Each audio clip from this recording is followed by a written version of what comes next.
जो अगर आप क्वेश्चन कर चुके हैं या कर रहे हैं तो आंसर देख लीजिए। इसका आंसर आएगा सी पार्ट। क्वेश्चन क्या है? Uniformly charged ring of radius 3a, total charge Q. ये आपकी एक्स वाई प्लेन में है। डायग्राम बना लेते हैं। सपोज करिए ये आपका एक्स एक्सिस है और ये वाई एक्सिस है, तो इनको मिला करके जो बनेगा that will be x y plane, और जेड एक्सिस आपका कुछ आगे की तरफ जा रहा है। ठीक है, तो ये जो एक्स वाई प्लेन है ना, इसी एक्स वाई प्लेन में यहाँ पर रिंग आपकी लाई कर रही है। 3D इमेजिनेशन अगर नहीं हो पा रहा है तो एक आप क्यूब बना लो, तब हो जाएगा। क्यूब बना लेते हैं इस तरह से। अब आपको यहाँ पे समझ में आ गया होगा कि आपका ये जो रूम है या ये जो क्यूब है, इसका जो साइड वाला दीवार है लेफ़्ट वाला, इसमें ये रिंग है। एक्स वाई प्लेन क्लियर हो गया। और जेड एक्सिस का मतलब इधर की तरफ दिस वन। यहाँ पर रिंग बना लिया मैंने, और अब इस रिंग के सेंटर से एक्सियल डायरेक्शन में, रिंग सही से बन नहीं पाई है, अब ठीक है। ये रिंग का सेंटर है, इससे एक्सियल डायरेक्शन में यानी कि जेड एक्सिस में आपको कुछ दूर पर जाके एक पॉइंट पी ले लेना है। यहाँ पर पॉइंट चार्ज क्यू इस पॉइंट पी से मूव करते हुए आ रहा है। पी पॉइंट पर जो आपने क्यू चार्ज लिया है उसका कुछ वेलोसिटी आप मान लीजिए। ठीक है, अब रिंग पर भी चार्ज है, तो जो ये रिंग का चार्ज है इसको क्या करेगा? रिपल करेगा, आने नहीं देगा, तो इसका स्पीड कम होगा। और अगर ये स्पीड सफिशिएंट नहीं है तो फिर क्या होगा? इसके पास पहुंचने के पहले ही स्पीड 0 हो जाएगी और फिर वहाँ से वो यू टर्न लेगा, वापस हो जाएगा। लेकिन अगर वी की वैल्यू सफिशिएंट है तो फिर ये आपका यहाँ सेंटर तक पहुँच जाएगा। और जो अगर एक बार सेंटर पहुँच गया तो फिर कोई दिक्कत नहीं आएगा। हल्का सा भी ये सेंटर को क्रॉस करके अगर राइट में आया तो जो इस रिंग की वजह से फोर्स लगेगा, रिपल्सिव लगेगा, और यहाँ पर आने के बाद फोर्स इधर हो जाएगा, तो ये आपका फिर क्रॉस करता हुआ चला जाएगा। मतलब जो भी इश्यूज़ हैं सारे आपका यहाँ पे जो है ना पी से ओ तक आने में है। तो यहाँ पे कह रहे हैं बताओ जी मिनिमम वैल्यू कितनी होनी चाहिए वी की, जिससे कि आपका ये चार्ज जो है पी से चले तो ओ पर आ जाए। क्वेश्चन समझ में आई थिंक आ गया होगा। अब कैसे करेंगे? इसके लिए हम लोग एनर्जी कंजर्वेशन का सहारा लेंगे। काइनेटिक एनर्जी पी पॉइंट पर ½ mv² होगी, और ओ पॉइंट पर आके बात करें तो वहाँ पे अगर जस्ट ये पहुँचा ही है तो 0 हो जाएगी। तो जो लॉस हुआ है काइनेटिक एनर्जी का कितना आ जाएगा? ये बड़े में से छोटा घटा लो, ½ mv² आ जाएगा। अब हम यहाँ पर ये समझेंगे कि काइनेटिक एनर्जी में लॉस क्यों हुआ है। कोई फ्रिक्शन की वजह से तो हुआ नहीं है, पोटेंशियल एनर्जी की वजह से हुआ है। मतलब पोटेंशियल एनर्जी में यहाँ पर गेन हुआ होगा, और ये भी ½ mv² के बराबर ही होगा ऑब्वियसली। पोटेंशियल एनर्जी में गेन क्यों हुआ है? रीज़न बीइंग यहाँ पे पोटेंशियल में गेन हुआ है। इस रिंग की वजह से यहाँ पर पोटेंशियल कम आएगा, ओ पर ज़्यादा आएगा।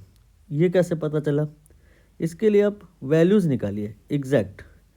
ओ पॉइंट पर जो पोटेंशियल होगा वी एट ओ, ये होगा के Q divide by radius of the ring, suppose capital R. बाद में हम इसकी वैल्यू 3a रख लेंगे, यानी यहाँ से लेके यहाँ तक ये है कैपिटल आर। ये आपने ओ पॉइंट का पोटेंशियल निकाला है। और पी पॉइंट का पोटेंशियल क्या आएगा? ये आएगा के q by small r. Small r क्या है? आप पी पॉइंट को रिंग के किसी भी पॉइंट से ज्वाइन कर दीजिए, किसी भी पॉइंट से। ये आपने ज्वाइन किया, ये है स्मॉल आर और ये है आपका कैपिटल आर। हो सकता है आपको ये वाली कहानी ना समझ में आई हो, तो इसके लिए ये जो रिंग है इसको छोटे छोटे पार्ट में ब्रेक कर दीजिए। डी क्यू, ये सारे डी क्यू आपने 1 बाय 1 कंसिडर करने हैं। और कोई भी जो डी क्यू है आप देख लो, वो सारे ही डी क्यू, चाहे यहाँ वाला देख लो, उतनी ही दूरी पे है all the D Q are at same distance. So आप हर एक डी क्यू की वजह से अलग अलग पोटेंशियल निकालेंगे। बेटर विल भी सारे डी क्यू पहले जोड़ ही लो। तो यहाँ पर इस रिंग का जो पूरा का पूरा चार्ज है आप किसी एक पॉइंट पर रखा हुआ मान सकते हो, यहाँ पे मान लो। अब आपका प्रश्न ये हो गया कि चार्ज यहाँ रखा हुआ है और उसकी वजह से स्मॉल आर की दूरी पे एक पॉइंट है और पोटेंशियल निकालना है। पॉइंट चार्ज का पोटेंशियल फार्मूला लिख दिया मैंने। अब स्मॉल आर आप देख रहे हो ना, ये ज़्यादा है आर कैपिटल आर की तुलना में, तो ये आपका मोर है, सो ये लेस होगा, ये मोर होगा। तो यहाँ से यहाँ पर जाने पे पोटेंशियल क्या हुआ है, बढ़ा है, मतलब पोटेंशियल एनर्जी बढ़ी है। तो गेन इन पोटेंशियल एनर्जी निकालने के लिए हम क्या करते हैं, गेन इन देख लेते हैं पोटेंशियल कितना हुआ है और मल्टीप्लाइड बाय जो मोशन हुआ है चार्ज का, स्मॉल क्यू है ना, ये जो मूव किया है वो मल्टीप्लाई कर देते हैं। गेन इन पोटेंशियल देखो कितना होगा, बड़े में से छोटा घटा लो, ये आपका मोर होगा, ये लेस होगा, more and less. Capital R बड़ा है ना, छोटा है सॉरी, तो ये आपका गेन इन पोटेंशियल माइनस करके निकालेंगे। के क्यू को कॉमन ले रहा हूँ मैं, 1 by capital r 1 by small r then q. Value रख लीजिए, कैपिटल आर की वैल्यू ये प्रश्न में दी हुई है, कितनी है, 3 है। कैपिटल आर की जगह ये 3 हो गया। और जो ये पॉइंट है P, इसकी दूरी O से यहाँ पर बताई है इन्होंने 4a के बराबर है, ये 4a के बराबर है। तो 3 4 कहानी समझ में आई कुछ, इधर ये 5 आ जाएगा, तो ये आपका स्मॉल आर जो है 5a के बराबर हो जाएगा। रख लीजिए, यहाँ पे 3a रख लीजिए, यहाँ पे 5a रख लीजिए, सॉल्व करिए तो ये आ जाएगा के क्यू स्क्वायर और 5 माइनस 3 एलसीएम ले रहा हूँ मैं, तो 2/15a ये आ जाएगा गेन इन पोटेंशियल एनर्जी।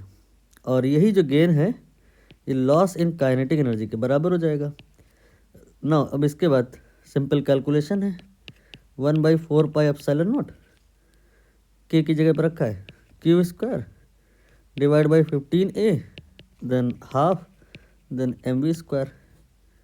ठीक है, कुछ रह तो नहीं गया, मुझे लग रहा है एक 2 रह गया, ये हमने k का वैल्यू रख दिया, क्यू स्क्वायर ये हो गया, फिर 2 रह गया ये वाला।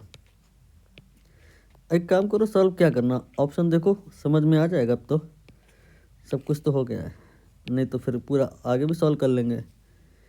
ये आप देख लो, सी ऑप्शन नहीं, थोड़ा और सॉल्व करना पड़ेगा। यहाँ पर हम 2/15 ऐसे ही लिखा रहने देंगे, ये और ये क्यू स्क्वायर इसे लिख लिया, 4 पाई एप्सिलॉन नॉट इसे ऐसे ही लिख लिया, ए को ऐसे ही लिख लिया, और ये 2 और m इसको हम यहाँ पर लाएंगे। ठीक है, कैंसिल मत करना, इसको गुणा करके 4 से नहीं, ये ना करना, ये वी स्क्वायर का वैल्यू हो जाएगा। वी का वैल्यू क्या आ जाएगा, पूरे का स्क्वायर रूट, यानी 2/m का अंडर रूट कर लो तो 2/m, और इस पूरे का तो यह आ जाएगा 2/15 then q square then by 4 pi epsilon naught a, इस पूरे का चाहे तो स्क्वायर रूट कर लो चाहे 1/2 कर लो, सी ऑप्शन करेक्ट होगा।